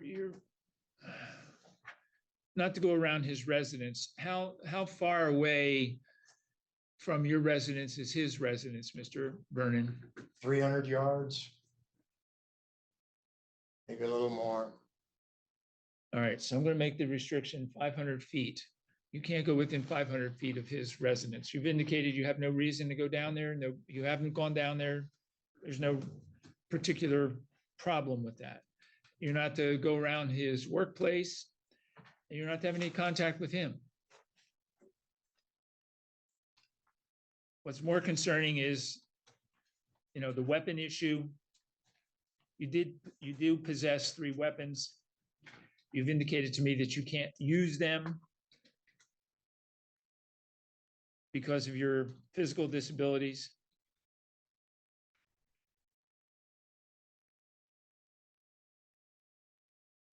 If you can't use them, being deprived of their use for a year isn't going to harm you in any way. You're not hunting with them, not using them to defend your property. So for 1 year, I am going to issue a order that says you must leave those weapons in the possession of the sheriff's department. And this order will be for 1 year as well. If there's any kind of violation in that time period, Mr. Burnham, you could potentially be arrested. That will be in the order. You will see what the potential consequences of that are. If you want to do what you're telling me you wish to do, which is just live your life, that you're not going to try to police the street, you're just going to tend your garden and do whatever woodwork you're able to do, this should not be a problem for you. And Mr. Blacksmith and Mr. Tory Blacksmith and Ms. Tabitha Blacksmith, I will suggest to you that you have absolutely no contact with him. There's no need for any contact with him. Just stay away from him. Understood, Your Honor. Your Honor. In a moment, I'm not finished yet. So that's the going to be the ruling of the court in this instance. Thank you. All right, Mr. Burnham, what else? I don't know. I was supposed to put my house up for sale last spring, but when I ended up in the hospital, I plan on doing that this spring, but with a restraining order on me, I can't go and move anywhere. I was supposed to go move into a place. Is it within 500 feet of Mr. Blacksmith's residence? Pardon? What do you mean you can't move in any place with a Well, I've been told if I get a restraining order on me, I can't move into a place where people my age go. Well, I don't know the answer to that. I can't tell you the answer to that. I mean, I didn't threaten this man, Your Honor. I understand that's your testimony, okay? Can And I- what I'm saying is based upon my observation of the documents and review of the documents and review of the testimony this morning, I'm finding by a preponderance of the evidence that it's more likely than not that that occurred. Your Honor, but the statements my two neighbors gave, it said about him speeding. I mean, that's why I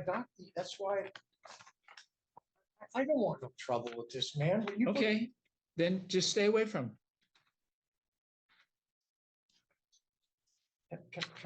Can I ask one more question? You can ask a question, Can I yes. pull my Sixth Amendment for this and ask for a trial and a lawyer? No, it's not a criminal case.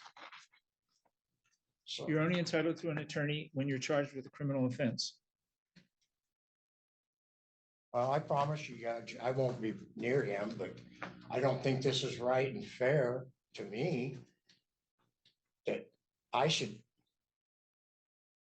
didn't threaten this man. I don't have 3 guns. I only had 2. I'm sure that that's what you believe. The decision of the court is not to persuade you otherwise. I realize that that's not going to happen. It doesn't happen in the vast majority of cases that come before this court, whether it's for harassment orders or for child support or for criminal cases, where the party that's on the wrong side of the decision is persuaded that they're wrong.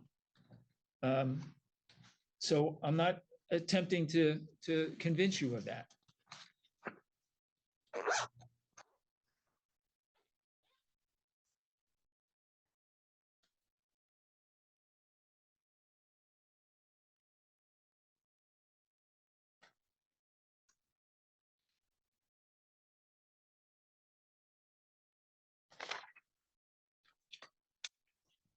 All right, Mr. Blacksmith, what I've done is to sign an order. Mr. Burnham, I've signed an order for protection, which indicates you're not, for the next year, you're not to have any contact with Mr. Blacksmith at his home, at his workplace, if he has one, or in person, not to cause him any harm as well. And the distance requirement here is that you're excluded from or stay away from is 500 feet, not 1,000, because you said it's 300 yards. And I don't want to make it too close here so that you can't come and go as you need to do. I've also indicated that you're to continue the weapons surrender situation. Under the circumstances, this weapons surrender order will expire at the same time this order expires, which is 1 year from today. Mr. Blacksmith will have the opportunity to pursue the order again at the expiration date of this, if that's felt necessary to do. So I've signed that order. I've also signed an order to maintain the surrender of the weapons under the circumstances. I'm going to hand this over to the clerk and make sure that I've got everything marked up correctly. And then we're going to make copies of this. And Mr. Burnham, we're going to give you copies of each of these orders before you leave here this morning. Okay? And Mr. Blacksmith, you'll be able to get copies of these two orders from the Thurston County District Court website tomorrow. It'll take that long for them to get properly put in place. You just look them up under your case number, which is 23-000311. Both here, I just don't know who's who. So it looks like Mr. Blacksmith is there online. Good morning, sir. And you're Mr. Vernum? Yes, sir. Go ahead and have a seat. This is number 23-311 on a motion to modify the order. So I'll just explain how I'm getting to where I'm getting here. Looks like there's some additional stuff that's been filed. Okay. All right. Okay, normally the way this works is this is a case where a anti-harassment order was previously issued by the court. I believe Judge Meyer did that. In order to put a case like this on the calendar for a modification of that order, it's required that the person seeking the modification file the appropriate motion and declarations, which was done here. And then there's a review by the judge for a sufficient cause showing prior to a case being set on the calendar for a hearing. That middle part got skipped here. So this got set directly for a hearing, which I think kind of creates the impression that there's substantial cause to change the order. Now, I've reviewed the petition and the allegations that are made in it. And based on that, there is not a basis to modify the order. There are a couple of major reasons for this, but the primary one is that the request would be to severely and substantially limit the respondent's free speech rights. And the court can't do that in a modification order or in an anti-harassment order. So, Mr. Blacksmith, the truth is this case probably wouldn't have been calendared for a hearing if your submission had been reviewed by a judge for sufficiency rather than just set for a hearing. So I want you to understand, though, that I guess both of you to understand that the provisions of the order that Judge Meyer issued are still in effect, and they prohibit contact and communication, among other things, as it's written in the order. If you believe there's been a violation of any of those provisions, the thing you should do is report that to law enforcement, because they would be responsible for enforcing that. If you're concerned about the things that Mr. Vernum is saying about you or representations he's making to others about you, an anti-harassment order is not the vehicle for addressing that issue. Your Honor, I did actually contact law enforcement, and law enforcement said because of the nature of the situation that it was really something that needed to be remanded to the court because they had concerns about First Amendment as well. My basis is not grounded with Mr. Vernum's freedom of speech. It's the continuing harassment that he's continuing to do towards me, which he's admitted to witnesses. I have witnesses with me that state that, yes, those signs are directed towards me, and he wants everybody to know, exactly the kind of person that I am. I've not actually been by Mr. Vernum's house at all. I've not harassed him in any way. I've not really even communicated to my neighbors what's going on because, well, I'd like this whole thing to end, but Mr. Vernum seems to be continuing to focus on the situation. And so I'm just here trying to figure out what my options are as well, whether I need to take this civilly to get a lawyer. Mr. Blacksmith, if you want to know what your options are, I would suggest you consult counsel about that. But what you filed here is a motion to modify the existing order, and the request is to modify it in such a way that it wouldn't be a lawful order. So for that reason, the court should not have placed the allegations on for a hearing. It sounds like law enforcement keyed into the same issues that I did on reviewing this, which I think is appropriate. But the answer to your issue may be something else. I think if you were to consult with counsel, you may come up with some other options that are more appropriate, but we can't convene a hearing to discuss options for how you can approach this. That isn't what a court hearing is for. Understood, Your Honor. Yeah. All right. So I'm just going to sort of May I rewind speak? this to the stage of not finding sufficient or proper grounds. A sufficient showing has not been made in order to place this on a calendar for modification. So that will just terminate the need for a hearing altogether. All right. And Mr. Vernum, we're not here to air grievances or No, I'm discuss not here to air grievances. I'm here to invoke my First Amendment, which Judge Buckley agreed with 18 years ago and 2 weeks ago when my neighbors lied about me, 2 of them, and killed my daughter's dog 5 years after my daughter was murdered. We're not here for I that, realize Mr. that, but I have a First Amendment. I haven't used this man's name. I live a quarter mile away from Mr. him. Vernum, we don't need to do this. Well, Like I said, we're not, he's been harassing me. He calls the cops on me. Mr. Vernon, we're not here for that either. Well, that's fine. I'm done then. Yes. On November 6th, I can come and get my daughter's guns that they took. I don't know. I don't have an answer for you. I don't know the answer You to see, that question. Your Honor, I have a broken hand. I can't shoot a gun. Mr. Vernon, And this man's a liar. I'm going to move on to some Okay, other I'm business done. before the court. I'm done. All right, Mr. I can Blacksmith, keep making that'll my signs, conclude it right, for Your today. Honor? Like I said, Mr. Vernon, if this isn't a My question signs and are answer being made period. still. I'm sorry, Your Honor. Did you have any further instructions? I could No, not hear you. there's nothing else. Thank you, Your Honor. Thank you. 4 months later. Mr. Blacksmith, you could come on the Zoom, back on the Zoom call, please. Mr. Vernon, come on up and take a seat. What's that? No, it will not. Thank you. So, Mr. Blacksmith, looks like an order was entered a while ago, Yes, Your Honor. and you're asking to renew the order. Yes, sir.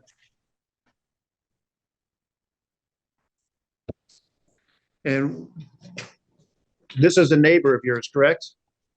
Yes, Your Honor. Okay. He's shaking his head no.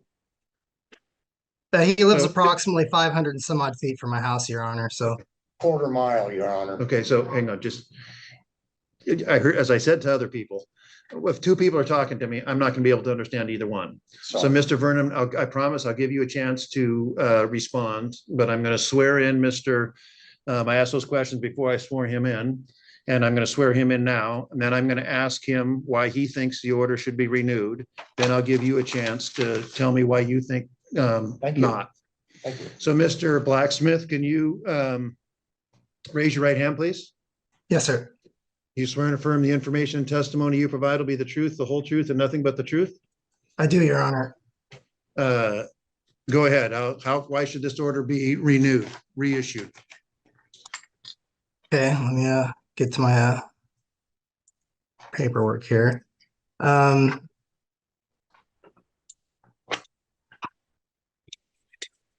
waiting for the page to load on here. Let's see. Oh, here we go. Okay. My apologies, Your Honor. I'm trying to get my computer figured out here. The seriousness of Michael Vernon's aggressive behavior and threats of violence prior to the issuance of this protection order, his continued harassment and unchanged hostility towards me merit a renewal of the court's finding that he is a credible threat and should be ordered to stay away from me and my residence indefinitely. I want the renewed order to stay in place permanently. Let's see here. Michael Vernon, the respondent, has continued to harass me by displaying signs on his house and property containing threatening statements designed to intimidate me and malicious and defamatory statements about myself and my wife, Exhibit 1. And in Exhibit 1, I have some of the photographs that have been taken of his home and the signs. The respondent has also slandered me to my neighbors, and in Exhibit 2, I have a statement from one of my neighbors who had actually spoken directly with Mr. Vernon. I believe that the respondent displays these signs because he is, 1, fixated on me, 2, hopes to provoke me into some kind of altercation, 3, seeks to punish me for obtaining a protection order, and 4, lacks self-control. The respondent's behavior demonstrates an unchanged attitude towards me that is concerning, given his history of unprovoked physical attacks and threats of gun violence. I have not driven by the respondent's house for an entire year, going well out of my way to avoid any conflict. Yet he still bears a grudge, which shows the respondent is incapable of change on his own and needs the guardrails of the court in order to keep him from engaging in foolish and aggressive behavior that could end tragically for everyone. Past behavior is the best predictor of future behavior. With the background information, as a reminder, the respondent engaged in 2 unprovoked acts of first aggression against me on July 21st, 2023, while I was driving my 3-wheeled motorcycle on the street public right-of-way near his house, including forcible restraint, assault, threats of violence, and gun violence, hate speech, and an attempt to disarm me. The respondent's rationale for the attack stemmed from his irrational belief that I was speeding past his house, despite his lack of formal training and ability to measure my speed, and decision to take the law into his own hands. On September 22nd, 2023, the respondent engaged in 2 more instances of unprovoked aggression against me using his vehicle.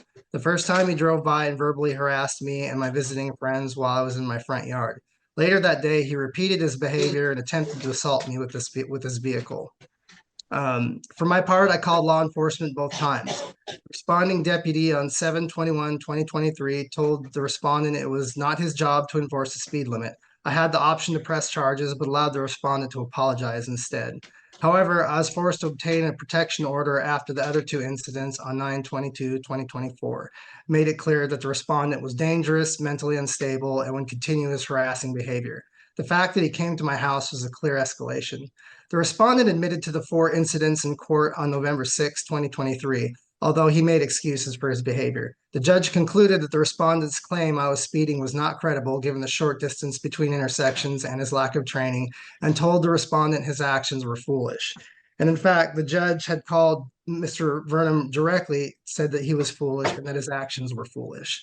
Let's see here.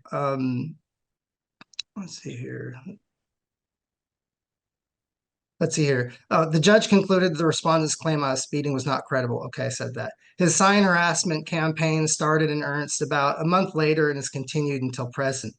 Throughout this process, I have learned that the respondent has a history of 1, threatening and bullying people in the neighborhood, see written statements submitted with original petition, and 2, harassment, May 5th, 2005, Tumwater Municipal Court, offense code 9.16.120, case number, and then big old long case number after it, which you have there probably with you.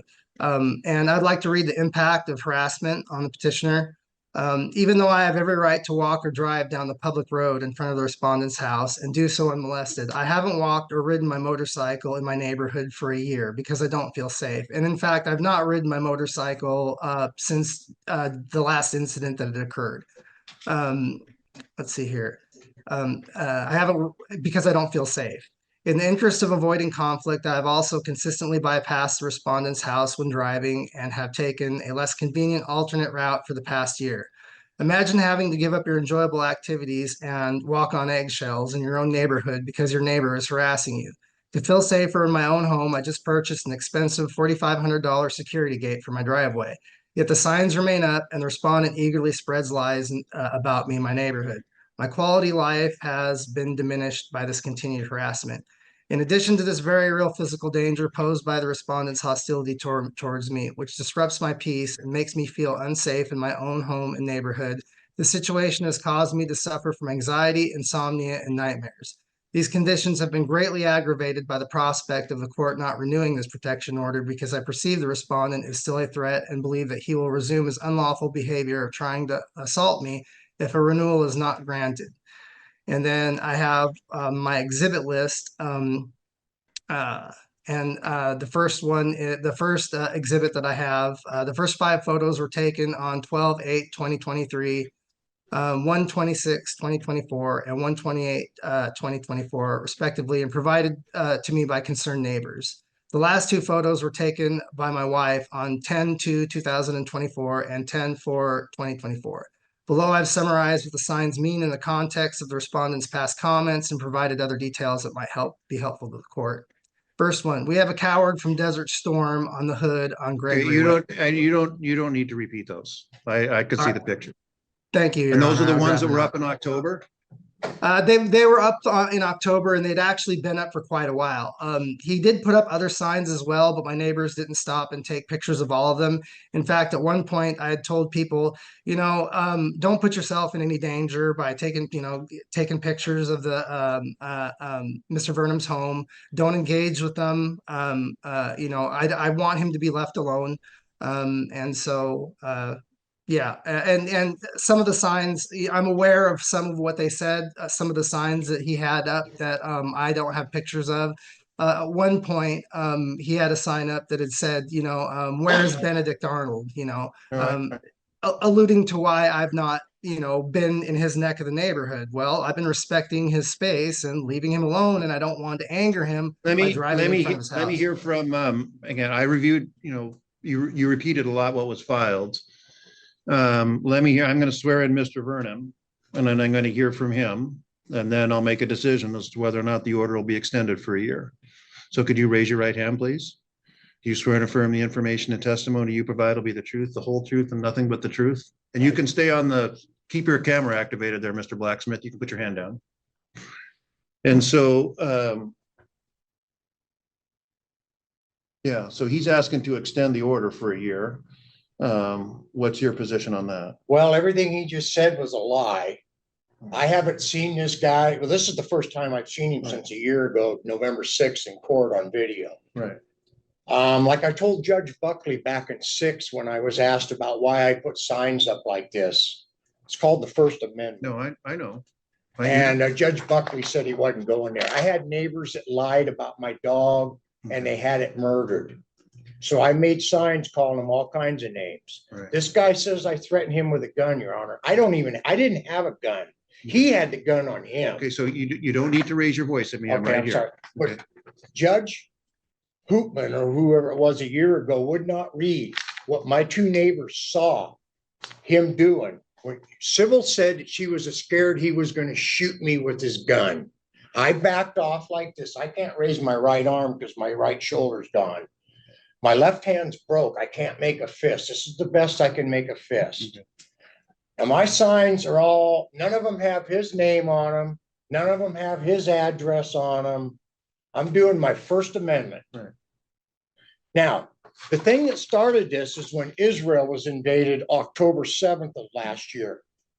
I have a good friend that was a judge here 20 years ago, 18 years ago, who was Jewish. I have a brother that I call my big brother who's dead now. He was Green Beret and he was Jewish. This Israel sign was put up. And I put my dead brother's flag down that said, kill them all, let God sort them out, referring to Israel. Okay, so I'm not. Well, he Okay, came after okay, me for okay, this just- Israel just- sign and to kill them all, let God sort them Okay, out. just a minute, just. You know, you said you haven't seen him for a year. I've never seen him. Okay, then I guess what's the issue with extending the order? I mean, wouldn't you guys want to stay apart from each other? Wouldn't that be a good thing? I don't want an order on me. I'm due for 2 operations. They just found out a week ago, the day I got this thing served to me. Right. I have a thing in my aorta, one of those aneurysm things. Go I on. have to have my nose broke here next month because it got broke 12 years ago when I passed out from dehydration and broke it. I can't breathe out of it. Plus, I want my gun rights back. You guys took 2 guns. One was my son's, one was my daughter's. I didn't know these 2 guns were in my house until 2 years ago when we removed my gun safe and they were making noise in them. My guns have been out of my house since 1990. This is a lot of stress on me for something I didn't do. I wish the court would read what my neighbors said that they saw that day. On June 22nd of 2023 at 10:07 in the morning. I went down to his house September 21st, but I didn't know that was his house because some kid stopped in the car and it turned out being his son and he was throwing garbage in my driveway. Now, Lieutenant Tarver, who used to be a sheriff at this place, and I think he's dead now, was one of my neighbors. And he always told us the way to handle the speeders that we have is get a license number and an address and try to talk to them. This guy was doing 50, 60 miles an hour in a residential neighborhood. And all I wanted him to do was slow down. We've had 3 kids hit in front of my house in 45 years. And it's not pretty watching a kid bounce off a bumper and hit the asphalt. I did not threaten this man with a 44 Magnum. I said, you made my day because 22 years ago, 2 GIs pulled a gun on me down in the neighborhood because they were speeding and throwing beer cans all over the road. And they paid for it, but I never threatened them. Did you have something you want me to read? Yes, sir, I do. Could you hand it forward, please? May I come up? Yes. There's 2 pages from 2 different of my neighbors. All right. Give me just a moment. Yes, sir. So I've reviewed this. Did you want this to go into the court file? Yes, I do. Okay, you can. Your Honor, I have 2 Okay. kids. So hang on just a second, just a second, okay?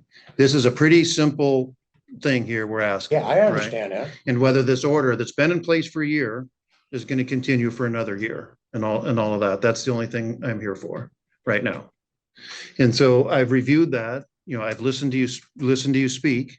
I've listened to Mr. Blacksmith, and I'm sorry to hear about your health issues. Sounds like that's a My serious daughter thing. was murdered. My son killed himself. Okay, that's why I have health issues. Okay, I don't even Okay. go to my children's cross that was put up in the neighborhood because of the threat of him calling.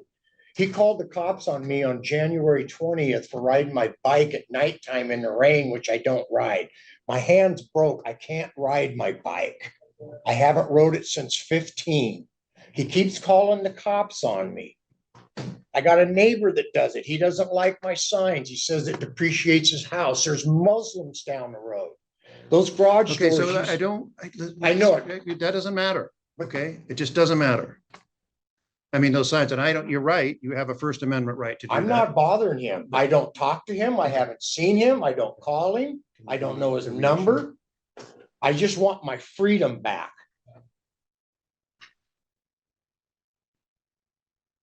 So Mr. Blacksmith, he said, he says you've called the police on him several times. Is that accurate? Not, or why?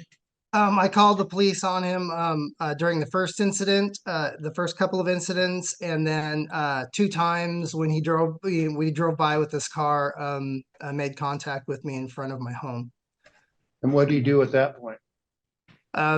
Well, when he got when 911 was dialed by one of the bystanders, that's when he got angry, sped down the road, lost control of his vehicle, went into one of the neighbors' yards, restarted it back up after he stalled it. It went into another's neighbor's yard, and then he drove up the side the 15-foot right of way. And it was my belief he was going to strike me with his vehicle. When did that happen? That was the very last incident that I had read off on the paperwork right there. I know, but what was that, before or after the order was entered? That was before the order was entered. Yeah. Since the order has been entered, I've only I only called the police once on him, and that's he drove by on his motorcycle and revved his engine really hard. It was relatively harmless, other than documenting it for court purposes. I called the police so that I had a record. We looked at the video. The police looked at the video. It was indeterminate if it was Mr. Burnham, but his bike does have a unique note to it, and he most certainly is not telling the truth when he said he does not ride his motorcycle. In fact, one of my neighbors, just before he got restationed in Indiana, had seen him pulling into his parking lot on his motorcycle. So Mr. Burnham is not exactly telling the truth. He does occasionally ride his motorcycle. I'll allow you to respond to that. Your Honor, I haven't rode my bike since they found me almost dead in my house in 12/21. I blew the shoulder out on 6 when somebody hit me on my bike, and it looked like they were going to total me out. So I stood up on my stirrup and I put my body between the car and my bike, and my shoulder took it. I can't do much more than this with my arm. I ride my bike to the gas station periodically to put fuel in it. That night, the sheriff called me on January 20th or the 22nd, a little after 9, and started asking me if I was riding my bike. I said, no, deputy, but you can come over here and touch my bike and see if it's cold or hot. He never showed up. This guy tried shooting me with his gun, Your Honor. And now he's trying to say that I'm the one that threatened him with a gun. I would never threaten anybody with a gun. And I'll tell you how. In 1990, on March 26th, my kid's mother got tied up with a felon.